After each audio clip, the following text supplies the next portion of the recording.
na yung ginawa ng idioto na opisyal mo o classmate mo. Sir, it's not officer, congressman. Congressman ang nagsabi sa kanya. Congressman. Yung idioto na congressman, subornation o perjury yan. He was suggesting, the mere suggestion of what he wants you to do is already a crime. So, ito mga kabanat, bago nyo mapanood yung video, medyo magkakaroon lang ako ng intro about sa video na ito. Paghapon ito, ginawang hearing, kasi hindi ko natapos upload kasi haba-haba ng hearing, no. Tapos, President Duterte hindi talaga umuwi. Kahit pinapauwi na siya, hindi pa siya umuwi, no. Tapos na sana yung ano niya sa Senate, pero hindi pa siya umuwi. So, ngayon, nagsalita itong si Colonel Grijaldo. Siguro familiar sa inyo, no. Ngayon ay ang problema doon sa Senate hearing pala, sa House hearing ay ipinilit lang siya doon. So ngayon itong si Dan Fernandez, no, ay involved sa parang gustong udyukan na magsisinungaling. Ibig sabihin binigyan ng scripted na affidavit itong si Grijaldo, itong si Colonel Grijaldo para magsisinungaling, para maipin down yung EJK o ano pa ba, in short yung mga Duterte, kasi mga Duterte lang mga binibira dyan sa ginawang hearing. So yun, at tinawag sa itong si Dan Fernandez, natawag tuloy ni President Duterte na idiot. So hindi ba masakit pakinggan, idiot na congressman, di ba? Medyo masakit pakinggan yan. Ikaw, artista ka, no? Naging galing artistahin kasi si Dan Fernandez eh. So, artistahin, tapos tawagin kang idiot, di ba? Medyo ano yan. Yung nga lang, dahil mali yung ginawa niya. Kaya sabi ni President Duterte, mayroong, mamaya panood nyo, maaring kakasuhan ito si Dan Fernandez ng perjury. At mataas pa ata ito perjury, pero parang ibang level na perjury itong kakaraping kaso ni Dan Fernandez, mga kabanat. Parang hinihingi na ni President Duterte na yung document, parang sasapan yata ng kaso ito. Sana masampulan para maging babala ito sa mga congressman na hindi talaga ginagawa yung kanilang trabaho, kundi nagmimina, gumagawa ng ano para sa kanila, hindi para sa bayan yung ginagawa nila, kundi para sa kanilang, iwan ko saan ba naglilingkod dito sa ano, kaya nasisira yung nasisira yung kongreso sa mga ganitong uring tao eh. So ito, mga kapapanorin nyo na ito. Ganito kasi, yes, sir. Pinatawag ninyo ako dito. Hindi ko kayo pinipilit na maniwala sa akin. Makinig kayo kasi ako galing talaga sa baba. At itong lahat na ito dumaan sa akin. Koy, lahat yan. Gamboa. Bato. Makinig kayo kasi makinabang ang bayan natin. Hindi ang yabang ko dito, ang bayan ang makinabang natin. Hindi ako nagyayabang, galit talaga ako sa droga. Kasi sinisira nila ang bayan ko. Ang mahirap dyan, ang mga anak. Yun ang sinasabi ko, lalo na yung mga nanay na nagtrabaho doon sa Middle East, na ni-rape, inaabuso ng putang ina nila. Tapos magpadala ng pera dito para sa pag-aral ng mga bata. Pag-uwi nila after yung sa City Hall, umiyak dyan sa harap ko, nagligid-ligid, ano bang tigid-ligid sa Tagalog? Gulong-gulong dyan sa harap kasi yung pinapadala ng pera pala na yung dalawang anak niya, babae, puro doon sa droga na punta yung... Kaya kung makita mo, ewan ko, hindi kasi kayo sa babae. Kung ikaw ang mayor, makikita mong ganon ang sakripisyo ng tao, dugo, pati pawis. Tapos ganun lang ang mangyari sa kanya. Ako ang nakikinig sa istorya dito. Ako yung mayor. Ako yung nagsasabi, I will protect the city. Ano? Putang, pakahipokrito ko naman. Wag na lang ako mag-mayor kung wala akong gawin. Kaya ang daw sinabi ko, stop or patayin kita. Magdiretsahan na lang ako. Total, akin lang naman to. Alam, maybe because yun ba talaga ang totoo. Ang ganap ko, huminto kayo, papatayin ko kayo. Mga putang ina ninyo. Yan ang totoo. Bitawan na natin. Total, Congress or wherever. We know the sanctity of the institution of Congress. But there is always a time to let go of your... At alam yan, puro alam ng pulis yan. Yan lahat na nakaupo dyan, yan, dumaan ng Davao yan, alam nila ang sentimento. Thank you, Mr. President. Sabi niyo na po. Can we excuse the President kung magpapahinga siya? We suspend for a few minutes. Yun. Na-suspended mga kamasis. Suspend. Standby muna o suspended itong ginawang hearing. No? Medyo naputol kasi tayo kahapon. Iko-continue ko lang ito mga kabanat. So may punto talaga si President Duterte dito yung mga kabanat. Kalang hindi talaga maintindihan ni na De Lima, Risa Hontiveros. Iba kasi yung pananaw nila eh. Wala silang pake. Senator Bato will now... that I've been dedicated to public service for almost 30 years. And since I took my oath as cadet on June 1, 1995. On October 16, 2024, I was again invited as a resource person in the 9th Joint Public Hearing of Committees on Dangerous Drug, Public Order, Safety and Human Rights, and Public Accounts of the House of Representatives scheduled on October 22, 2024 at 9:30 a.m. I, together with other invited PNP personnel, attended the joint hearing in the House of Representatives.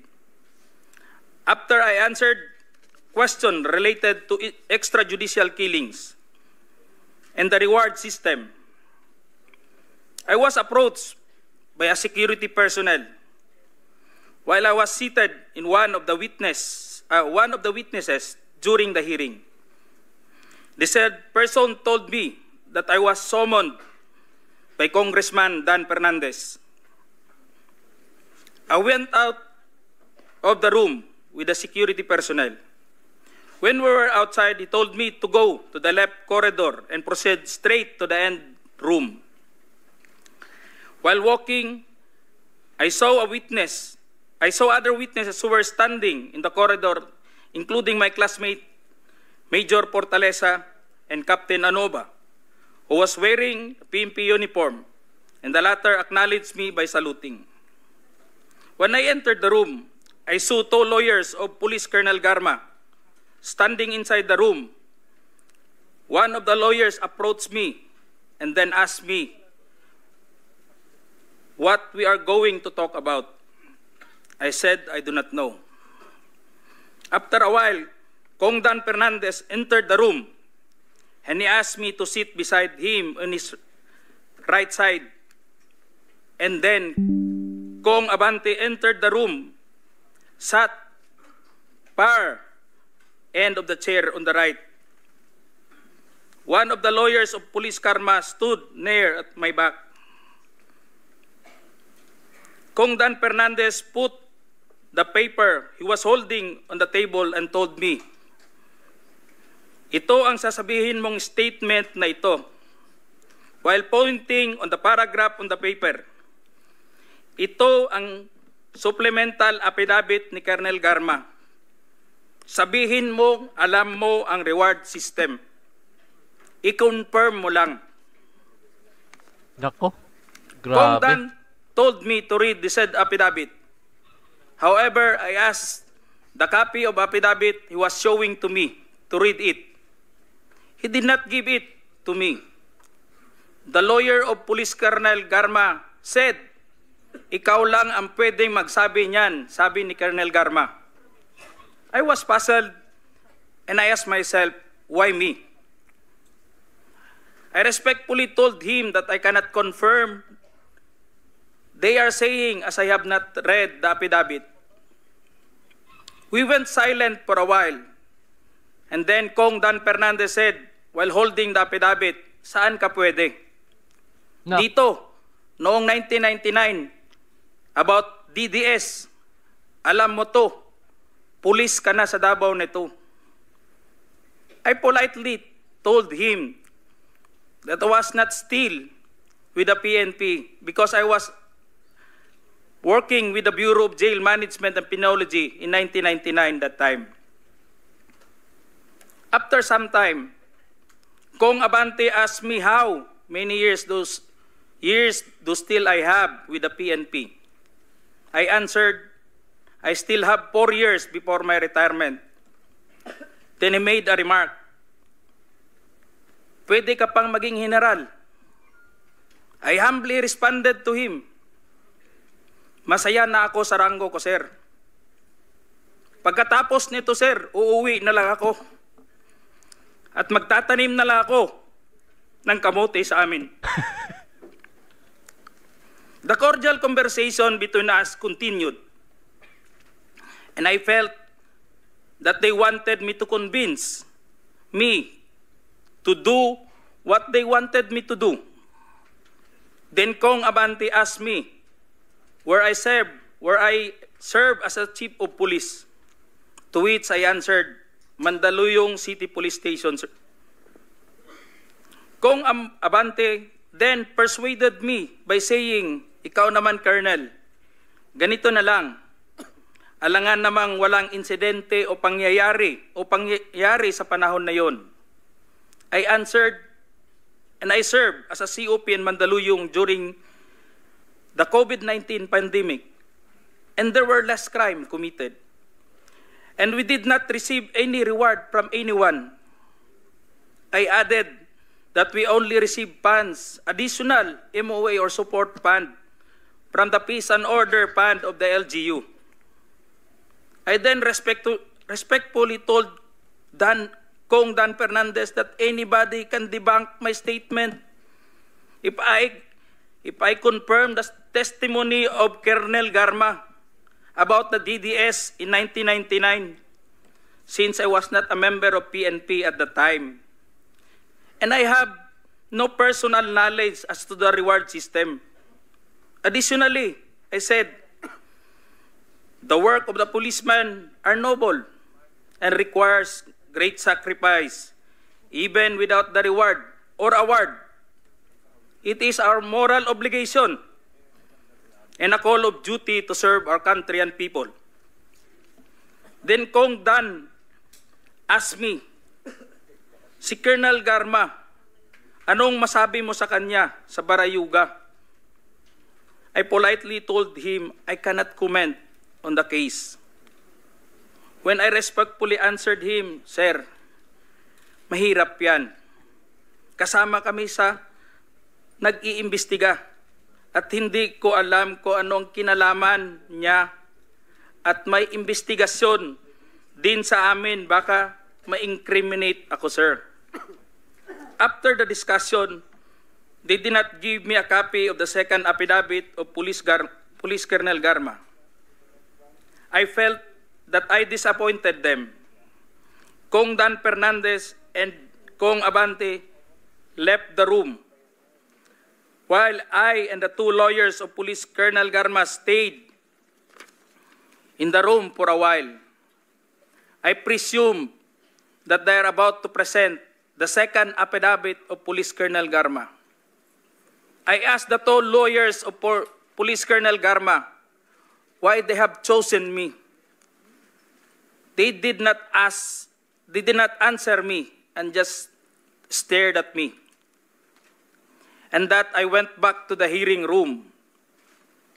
When I went back to the hearing room, I immediately called the attention of Police Colonel Lito Patay, who were sitting behind the witness table. We proceeded at the back of the lobby area, when they suspended the hearing. I confided and discussed to him what happened in the room with Kong Dan Fernandez and Kong Abante and the tall lawyers of Police Colonel Garma. That's all, Mr. Chair. Thank you, Colonel Grijaldo. What motivated you to speak before this committee?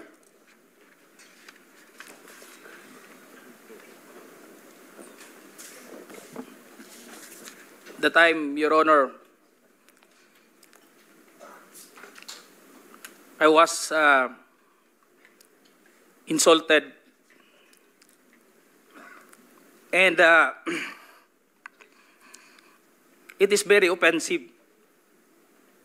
And I think it is inappropriate for anyone to act like that. So meaning, you feel that you are being coached to make that statement? Yes, Your Honor. I feel I be corrupted to make that statement, Your Honor. Bakit? Just because that time, habang nag-uusap-usap, habang nagkakaroon ng deliberation doon sa hearing, Your Honor, hindi ko alam kung may present nila si Colonel Garma that time, Your Honor, na mag-aano nung second supplemental, ay yung supplemental affidavit niya. So do you feel harassed? Did you feel harassed? It's an harassment and very offensive, Your Honor, and uncalled for anybody. That time, I was wearing my uniform. You're wearing your As uniform police officer. and you are being told to lie. Parang Am I correct? gusto nilang magsisinungaling po ako, Your Honor. So, Colonel Grijaldo, I would like to thank you for your courage. I'm sure maraming police ngayon nanonood.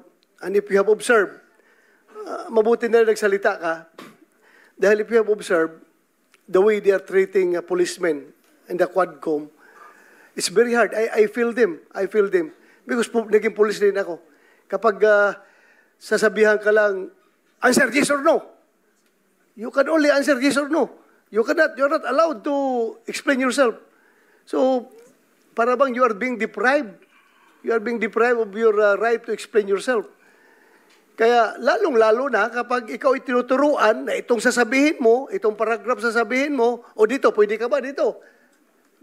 So, that's very inappropriate and it's very irregular for a lawmaker making an investigation in aid of legislation to make that kind of approach to a resource person na parang pinipilit na itong sabihin mo, iko-coach ka, ito, pwede ka ba dito? Para lumalabas na meron talaga silang preconceived na goal na kung anong dapat lang mahit dito, kaya ginaguide yung magiging statement mo. Am I correct?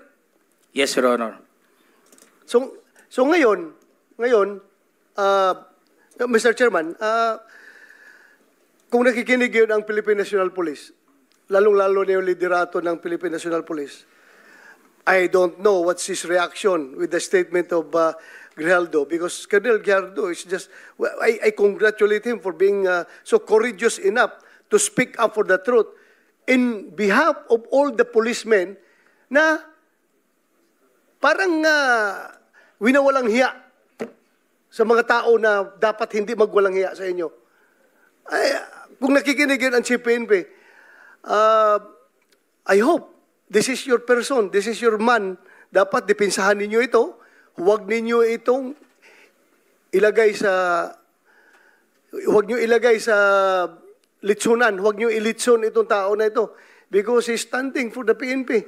Na dapat hindi ganun ang treatment ng mga resource person pagdating sa investigation. Kasi parang ang baba ng tingin sa inyo, nag-iimbestiga sa inyo. Yun lang ang nakikita ko, masyadong mababa. That's all, Mr. Chairman. Thank you, Congratulations. And we'd like to thank you for standing up. your time has also expired. But sige nga, the long and short of it, yung may maikling kwento, kasi hindi ko naman napanood buong Quadcom, kayo ba ay tumistigo sa Quadcom din, finally? Nagsalita rin kayo ron? Yes, sir. We were already at the... Nag-affidavit ka doon? Nagsabit ka Wala po kaming in-affidavit. We're just... so, ilang speaking tanong lang on ang the sinagot mo questions. doon? Ilang tanong? Tungkol saan? Anong The topic? last time that I was asked by Congressman Paduano, it's all about the operation sa Oron, Your Honor. Oron? Sa Oron, yes, One sir. particular operation? Yeah. Sa first appearance mo? Second appearance mo? Anong Your topic? Honor, the first appearance on September 27, it's all about about EGK that time, Your Honor. Sige, basta wala kang affidavit, so No, makikita Your na Honor. natin. Okay, so my colleagues, the President is getting tired. So kung meron tayong questions for the address to the former President, tanungin na lang natin. Sir, okay ka lang, sir? Sir, I'm good until 4 o'clock.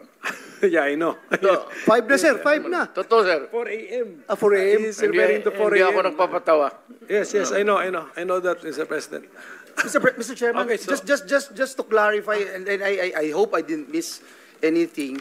When Colonel Grijaldo made mention about him being asked to lie and being asked to be influenced by a legislator, he is by himself, Mr. President. Can you answer the There's question? no one in the room who can Witness. actually... Sino daw naka-witness ng exchange Is na there yun? anyone, sir? At present the time, the two lawyers of Colonel Garma, they were on the right side of at the back that time, Your Honor, because it was discussed in the table on this place, and it was shown to them also. It can be seen by the two lawyers, because we are only 5 in the room, Your Honor. And seen and heard Yes, Your Honor. the words that you uttered a while ago. Just because one of the lawyer reacted when I refused to confirm the statement, because the holdings of this paper, Your Honor, like this, it was on the second page, and I've seen some notes or names, and my name was indicated in that statement. So when I rejected, or I don't want to say rejected, parang nag-explain na ako na hindi ko kayang i-confirm yung statement na yun.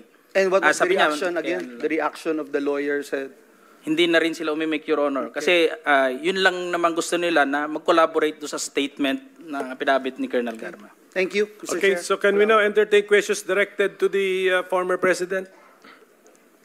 Ano, sir? You're right. Wait a minute. Yes, There's sir. Mr. President raising his hand. Yes, sir. Thank you for giving me the time. I'd like to ask the Colonel, sino yung idiot na superior mo? What is the question, sir? Who is the superior of... Yes, the one who... Alam mo ano ang ginawa nung ulol na yon? Subornation of perjury. That is a crime. Tingnan mo sa revised penal code. Subornation. Okay po, I think you already stated it, Colonel Grijaldo. Nasagot na po niya, Mr. President. Nasa testimony na po niya. Sige po, can we now proceed? Who has questions for the former President? Mr. Chair, I'd like to make it clear na yung ginawa ng idioto na opisyal mo o classmate mo. Sir, it's not officer, congressman. Congressman ang nagsabi sa kanya. Ganun, congressman. Yung idioto na congressman, subornation o perjury yan. He was suggesting, the mere suggestion of what he wants you to do is already a crime. Under the revised penal code, yung inuudyok mo yung tao na mag-execute ng affidavit falsely or making a false narrative, subornation of perjury. Yes, that's a crime under the Yes. revised penal code. Yes, sir. Thank you. Sige sir, because okay, we are operating under ano na no